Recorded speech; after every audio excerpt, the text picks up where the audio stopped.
Bhavnagar LCB police પેટ્રોલિંગમાં હતી ત્યારે મળેલી બાતમીના પગલે સિદ્ધસરથી ભાવનગરમાં પ્રવેશ કરનાર દારૂ ભરેલી કાર ઝડપી લેવામાં સફળતા મેળવી છે।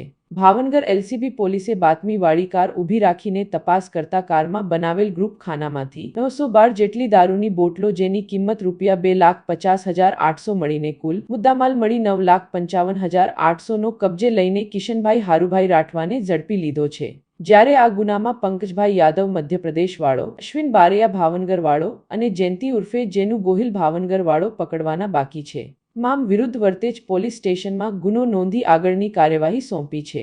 જો કે સૌથી મોટો પ્રશ્ન એ છે કે રસ્તામાં આટલા બધા પોલીસ સ્ટેશનો આવતા હોવા છતાં ઇંગ્લિશ દારૂનો જથ્થો ભરેલી કાર ભાવનગર સુધી કેવી રીતે પહોંચી તે રાજ્યના પોલીસ વડા માટે તપાસ અને સંશોધનનો વિષય બને છે।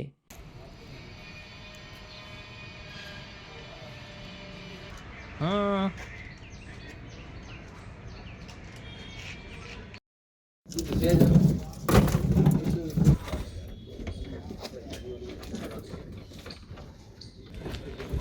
विगत ले लो काम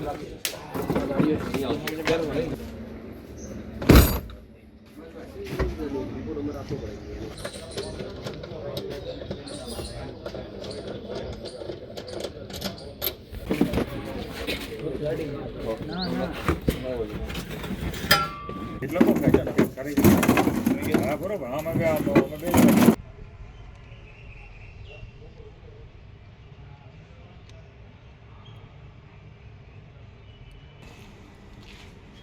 અમે ભાવનગર જિલ્લામાંથી બોલીએ છીએ। ભાવનગર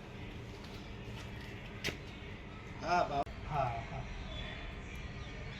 હા હમણે થોડીક વાર રહીને ટેસ્ટ કરાવી દઉં। ઓકે